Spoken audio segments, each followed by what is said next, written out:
convite, é um prazer estar fazendo parte desse cineclube aqui nessa realização do Arquivo Geral da Cidade do Rio de Janeiro com a Universidade Federal Fluminense, de certo modo em comemoração ao aniversário da cidade, nessa programação que se estende pelo ano inteiro.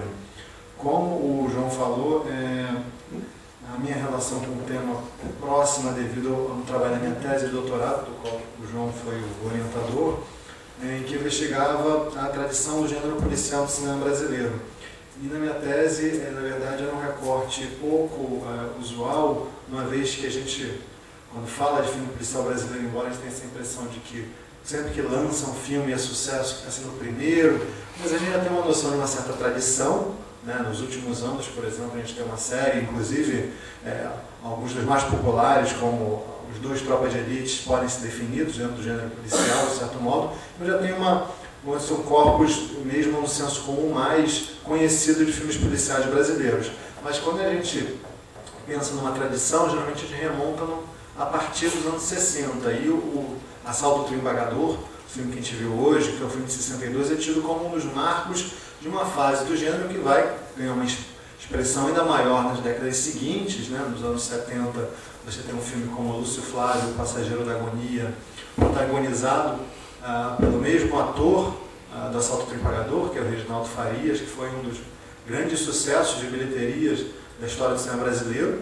E eu mencionei aqui o Tropa de Elite, que também são alguns dos maiores sucessos da história do cinema brasileiro. Então a gente percebe que, embora a tradição do cinema brasileiro seja, de certo modo, mais voltada para dois gêneros principais, né, a comédia e o melodrama, o policial já tem uma história, uma tradição importante no cinema brasileiro. Mas, como eu estava falando na minha tese, eu trabalhei, inclusive, num momento anterior. O corte da minha tese dos anos 10 aos anos 50, investigando não só filmes policiais brasileiros, mas como era entendido o gênero policial no Brasil, inclusive entendendo o gênero como um construto discursivo do qual participam filmes brasileiros e filmes estrangeiros.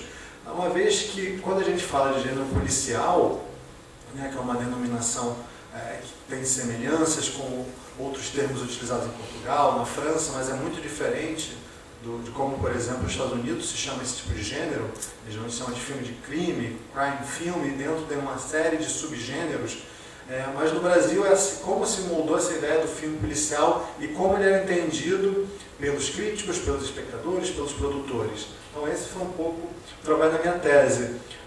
Mas foi muito interessante a exibição do Assalto ao Trio Embargador, porque é um filme, um clássico do cinema brasileiro, um dos filmes mais interessantes, é um filme bem representativo desse momento, de uma tradição talvez menos conhecida, menos intensa, e um outro início dessa outra tradição, que eu digo, do filme policial a partir dos anos 60, que tem um grande embrincamento com uma crítica social, né? O Assalto ao Trio Embargador é um filme importante porque ele, ao mesmo tempo que ele representa a culminância de uma certa trajetória do cinema brasileiro do pós-guerra, né, nessa tentativa de fazer um cinema à altura dos gêneros internacionais. Então, um filme que, embora dentro de uma lógica ainda do cinema clássico narrativo, ele tem um roteiro primoroso, uma fotografia muito bem acabada, interpretação de atores, então representa, vamos dizer assim, a evolução numa tentativa de desenvolver um cinema de estúdio, né, ele parcialmente filmado em locações, mas a casa do Tião Medonho, quase sempre os interiores ainda são estúdios, e um dos talentos desse cinema de estúdio justamente você não perceber, né, essa diferença. A gente mal percebe quando é muito bem feito, quando ele sai, entra na casa, você tem a passagem da filmagem em locação, às vezes cenários reais, na favela, para cenário estúdio construído, com cenário construído artificialmente. Isso é muito bem feito, de modo que a gente não note tanto. Ao mesmo tempo que representa a culminância dessa trajetória, você vê alguns atores, por exemplo, e o próprio diretor, Roberto Farias, que vem dessa tradição do cinema de estúdios, e eu falo, por exemplo, da Atlântida cinematográfica, mais conhecida pelas chanchadas, né? O Roberto Farias dirigiu algumas chanchadas, essas comédias musicais. Você tem ali um ator emblemático dessa tradição, que é o Grande Otelo, embora fazendo um papel certo cômico, dramático, ele é um ator que era daqueles todos do filme o mais conhecido, né? O ator principal, Eliezer Glazer, foi escolhido, era um ator amador, ele foi escolhido num concurso para fazer aquele filme e era um novato. Isso você vê de uma forma bem interessante no início do filme, quando a gente tem a trama, o assalto lá, o trem pagador, que abre o filme, todos estão mascarados, né, todos os do bando estão mascarados, ninguém sabe quem são eles, nem o espectador, nem os personagens do filme, mas na sala de cinema, obviamente, um deles era facilmente reconhecido. Mesmo mascarado, o tamanho e a voz do Grande Otelo já deixavam óbvio para quem estava assistindo o filme de 62 que era o Grande Otelo. Então ele era aquele ator inconfundível e que naquele início já faz uma piada de que não precisa nem tirar a máscara, ele levanta um pouquinho para comer maçã, mas todo mundo já sabia que era o Grande Otelo. Pela voz que era um ator dos mais famosos. Ao mesmo tempo, o Assalto ao Trem Pagador me parece também que é a culminância desse processo, o início de um outro. Né? Você vai ter, nos anos 60, marcado por um cinema de crítica social, né? Esse desejo de que o cinema funcionasse traçando um retrato crítico da realidade brasileira. Né? O cinema novo é um movimento talvez mais conhecido, mas o cinema brasileiro como um todo não se resume ao cinema novo dos anos 60. Vai ter essa preocupação de um diálogo muito próximo com a realidade, e uma realidade, sobretudo aquela que não teria sido tradicionalmente representada no cinema brasileiro, a realidade dos mais pobres, a realidade das classes econômicas menos favorecidas, trazer a realidade no sentido de apontar as contradições da sociedade, as contradições econômicas, sociais, e o filme traz isso num discurso muito forte para a época e quase com uma contundência quase inédita até então no cinema brasileiro, questão racial, né? Não só é um filme que ele se reparte em dois grupos, e esses grupos são radicalmente divididos entre o espaço em que eles ocupam, o espaço que eles vivem, o morro e asfalto, a favela e Copacabana, quanto racialmente, né? O grupo dos negros ou brancos pobres e o grupo dos loiros ricos de Copacabana. Né? E o diálogo entre Reginaldo Faria e o Eliezer Gleiser é um dos mais contundentes que eu conheço na história do cinema brasileiro. Né?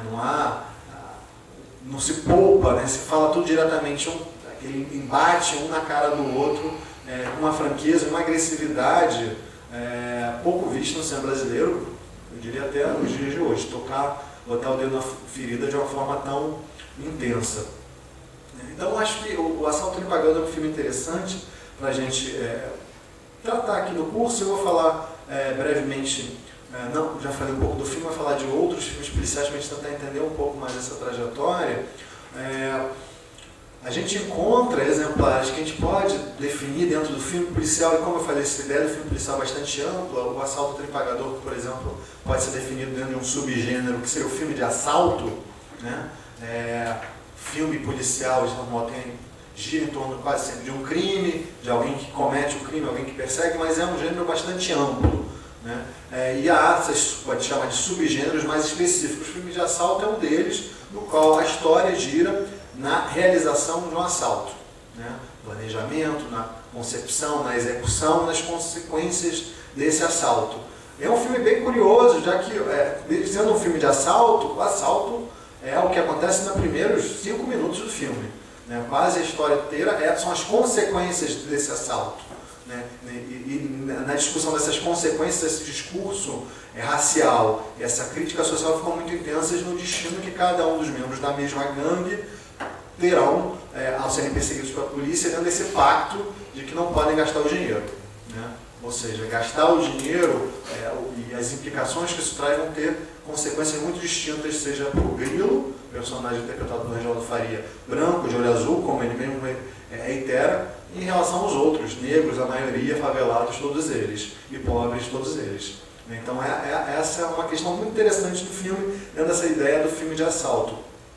Mas a gente pode localizar filmes policiais, já no período silencioso, né, na década de 10, por exemplo, em 1917, tem 2 filmes que eu estudei na minha tese, são muito interessantes, embora não existam mais, a gente pode ter informações sobre eles através dos jornais. Um se chamava Os Mistérios do Rio de Janeiro, tinha participação no roteiro de um escritor muito importante da época, que era o Coelho Neto, talvez fosse o escritor e jornalista mais conhecido e mais lido do Brasil naquele momento.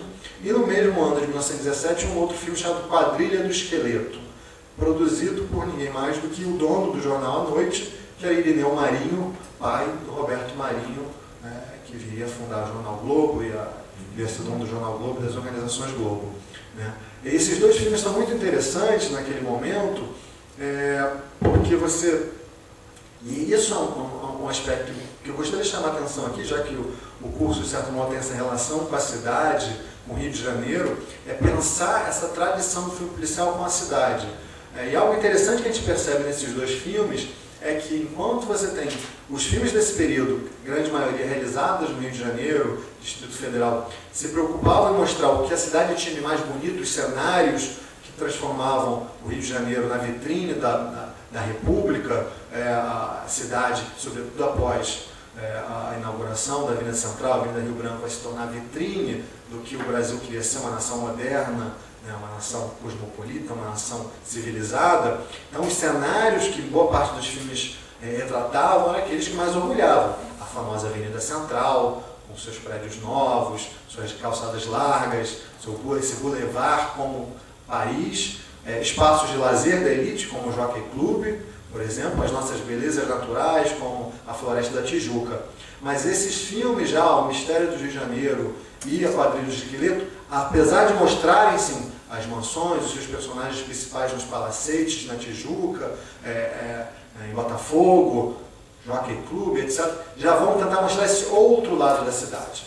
É muito interessante, através dos personagens, sobretudo aqueles que cometem os crimes, né, os dois filmes são policiais porque tem crimes envolvidos, eles vão frequentar e, de certo modo, vão revelar uma outra geografia da cidade que boa parte do cinema brasileiro, sobretudo esses outros gêneros, não vão mostrar. Né? Então, por exemplo, esses filmes se mostram os botequins de última classe, como a propaganda dizia na época, em 1917, onde a quadrilha se reúne, né? Esse espaço ali tido como, vamos dizer assim, o equivalente dos salões norte-americanos, onde as gangues e os bandidos se reuniam, são esses botequins ou espaços abandonados, feios, desertos, onde cometeriam os crimes. Ou uma outra possibilidade, além de revelar essa outra geografia, era ressignificar espaços mais conhecidos através dos crimes. Então, por exemplo, a Quadrilha do Esqueleto vai inaugurar uma tradição que a gente vai ver repetidamente no cinema brasileiro e até em filmes estrangeiros, por exemplo, de perseguições no Pão de Açúcar. Né? Tem uma cena emblemática em que o bandido sobe o bondinho, é perseguido pela polícia e cai de lá de cima. A gente vai ver isso, na verdade, em vários filmes, inclusive num dos exemplares do 007 filmado no Brasil. O uso desse já, então, ponto turístico emblemático, mas ressignificado aí através da perseguição policial. E a gente vai ter, na verdade, a minha tese foi curiosa porque, embora investigando filme policial, tem poucos exemplares, tem vontade de fazer filmes policiais, tem projetos, mas poucos filmes efetivamente realizados. Em grande parte, por dois aspectos. Primeiro, era essa ideia do filme policial mostrar o outro lado. Durante muito tempo não havia o desejo do meio cinematográfico, não se colocava o cinema como esse papel de mostrar o que a gente tinha de pior, o outro lado, né, o submundo, enfim, o lado feio da cidade, o lado do crime. Né? Embora isso tenha sido, nesse momento, em 1917, como mencionei nesses dois filmes, um dos aspectos principais, por outro lado, não era o desejo. Né? Em grande parte, no cinema que se queria como propaganda da nação, como mostrar que nosso país tinha um cinema, eu falo aqui especificamente dos anos 20 e posteriormente o Estado Novo, inclusive esse desejo de que o cinema funcionasse para mostrar o que o país tinha de melhor.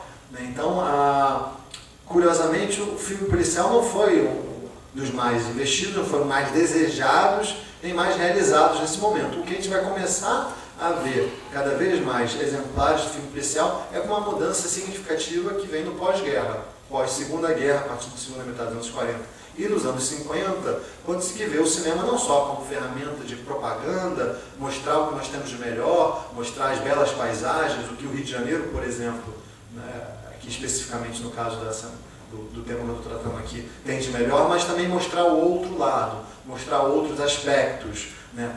Mostrar questões talvez não sejam tão positivas, né, mas que eram importantes, poderiam trazer, inclusive, uma emoção diferenciada. Esse é um aspecto do cinema policial. A gente vai ver isso.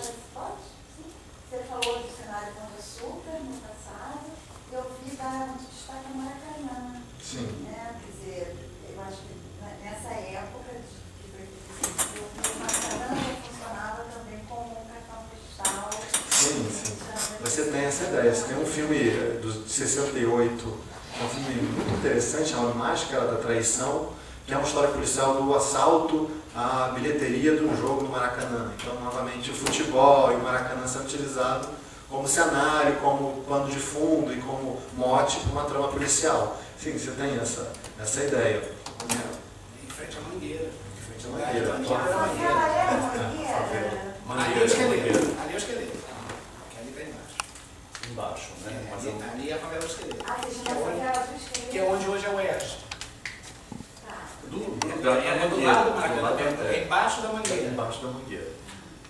Aparece o nome Mangueira em algum Aparece. Na Joana de Samba aparece o nome da Mangueira. O filme não tem essa função de localizar espacialmente em que favela era, não tem essa necessidade. Não, mas eu acho que eles falam em Mangueira, em algum momento alguém fala em Mangueira assim. Essa cena, inclusive no princípio, a minha impressão de que era Providência. Porque ele tem essa central, ele começa na Providência, tem o tomado da igreja, que eu acho que é Providência, depois ele muda ali para o esqueleto, que é a parte mais plana da Mangueira. Que tem cenas no Mineirinho. Isso, para terminar, assim, voltando à questão do Rio, que eu acho interessante e o assalto ao trem pagador é interessante por conta disso também, essa segunda tradição, que eu digo após os anos 60, vai ficar muito evidente essa ideia do outro lado, dessa oposição de um submundo revelado pelo filme policial, numa oposição que o filme constrói muito bem entre asfalto e favela. Né? E sobretudo localizando esse lado, discutindo essa questão da associação entre pobreza, criminalidade e favela, particularmente na geografia do Rio de Janeiro, de uma cidade partida, de certo modo, para usar a expressão do Denis Ventura. Isso fica muito forte no filme, e num filme da mesma época, que é O Couro de Gato, é um curta-metragem do Joaquim Pedro de Andrade, que vai ser incorporado num longo em episódio chamado 5 vezes Favela. E essa ideia desse cinema brasileiro do início dos anos 60, de mostrar esses cenários pouco usuais, nada mais tido feio, nada mais outro lá, nada mais vergonhoso, num viés turístico, para o cinema brasileiro, para o Rio de Janeiro, do que a favela, né? Tido como essa lepra da estética. Então, esse cinema que faz questão, inclusive, de mostrar esses cenários, né, de revelar esse outro lado, vai tomar a favela como um locus específico de muitos filmes. O mais emblemático é esse 5 vezes Favela. E tanto no Couro de Gato, que é esse curta que eu mencionei, quanto no Assalto ao Trem Pagador, você tem esse plano bastante emblemático, que é um contra-plongé, que a gente chama quando a câmera filma de baixo para cima, um personagem negro, favelado, como que dominando o morro, e criando essa oposição entre um olhar que vem de baixo, de quem está no asfalto, que se distancia e cria um impacto e um distanciamento entre esse personagem que está no morro, e está inegavelmente distante. O final do Couro de Gato é esse plano, quando você tem Couro de Gato, é uma curta-metragem, basicamente, você tem uma perseguição de um menino que os meninos querem fazer um pandeiro para o carnaval e aí roubam gatos para vender o couro para fazer o pandeiro, e o menino rouba um gato de uma madame, e aí ele é perseguido através da cidade, e ele sobe o morro. E vai lá, policial, dono do gato, multidão perseguindo ele, e quando chegam na entrada do morro, você tem esse plano, contra-plongé, de um personagem, de um ator negro muito conhecido, que é o Milton Gonçalves, que faz esse certo dono do morro, esse representante do morro, e que cria esse distanciamento. E de certo modo você tem novamente um plano muito semelhante quando o Tião Medonha é filmado de baixo para cima, inclusive ele vem anteriormente a um plano em que o Tião tinha ido lá obrigar o Miguel a não explorar mais o aluguel das barracas, e você corta da estátua da Nossa Senhora para o Tião Medonha, quase como uma fusão, contrapondo com essa ideia do protetor, do padroeiro, essa figura que domina o morro. Então isso cria, na verdade, essa ideia da cidade dividida, radicalmente dividida. O filme Assalto ao Trem Pagador é muito dividido nesse sentido, né? Bloco Copacabana, bloco favela. Bloco Copacabana, bloco favela. Nesses dois blocos, né? E a fotografia é muito construída nesse sentido.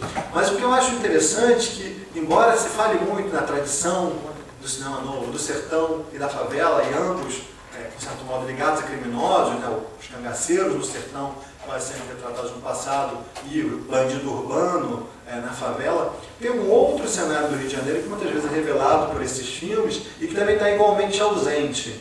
E eu chamo a atenção porque ontem, o João mencionou aqui na abertura, a gente teve a premiação do Grande Prêmio da Academia Brasileira de Cinema, né, de certo modo é o nosso Oscar, né, que tentou premiar em diversas categorias os melhores filmes de 2014 e 2015, né, de certo modo, os filmes recentes. E aí eu pergunto, alguém sabe quem ganhou o melhor filme? Ontem, vocês viram? Foi um filme chamado Lobo Atrás da Porta. Algum de vocês já viu? O filme do Fernando Coimbra, que é um filme policial, e é muito curioso, se a gente pegar, o filme do ano passado também foi premiado, foi o Faroeste Caboclo, que deixa de ser uma história também, crime e amor, como é o Lobo Atrás da Porta, que é um filme baseado num crime famoso, como Assalto em Pagador. Você tem essa tradição do filme policial também baseado em fatos reais, né, esse impacto que esse noticiário policial gera, isso dando matéria-prima para o cinema, aproveitando esse interesse da população por esses crimes sensacionais e conhecidos. O Lobo Atrás da Porta é um filme com a Leandra Leal, que é baseado num caso real, que é o caso da Fera da Penha, uma mulher que matou por amor filhos do amante. Esse caso, inclusive, já tinha sido adaptado para o cinema em 65, como um filme chamado Crime de Amor, no qual o personagem da Leandra Leal é interpretada pela Joana Fon. E o que eu acho muito interessante do Lobo Atrás da Porta é que é um dos raros filmes brasileiros, filmes cariocas, recentes, que vão se passar inteiramente no subúrbio. Você não tem nenhuma cena de Copacabana, Ipanema, Lagoa, Zona Sul. Esse passa quase todo nas linhas acompanhando a linha Via Ferra da Estação Central do Brasil, nas estações de trem. O casal se conhece, ele é fiscal, ele trabalha na trem, se conhecem na estação. E é uma história que se passa toda na linha de trem e nas vizinhanças. Um cenário que a gente não encontra praticamente no Rio de Janeiro, que você tem quase sempre, ou seja, na Zona Sul, e eu falo que é o audiovisual brasileiro, a gente pensa a televisão também, Zona Sul, os pontos turísticos, os pontos que a gente tem massivamente representados pelo audiovisual, ou quando a gente quer esse lado social, quase sempre a favela. Você tem toda essa outra geografia do Rio de Janeiro que encontra uma representação quase sempre em filmes policiais, raramente. Então acho que o Lobo Atrás da Porta é bem interessante nesse sentido. E aí, para terminar minha fala, eu quero passar trecho de 2 filmes mostrando essa tradição do filme policial brasileiro, particularmente em revelar outros espaços do Rio de Janeiro. Uma das coisas que me chamou a atenção, revendo, eu já vi algumas vezes Assalto em Pagador, é o próprio assalto. O início ele se passa em Japeri, na linha de trem, e o início do filme é muito curioso, que ele, embora fosse um filme de assalto, claramente, ele tem quase uma iconografia que lembra o Faroeste.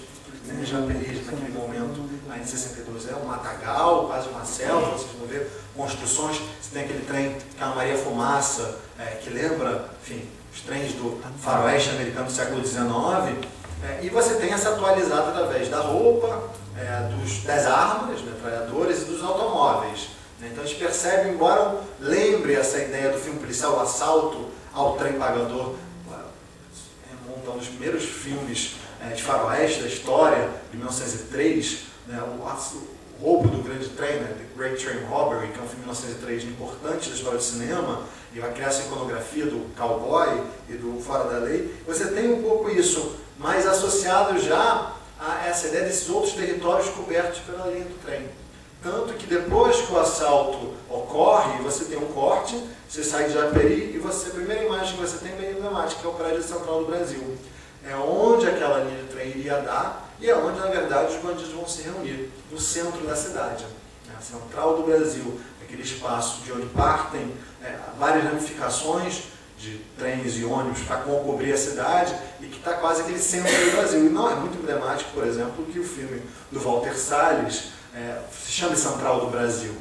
E a Central do Brasil é o espaço onde começa o filme e depois ele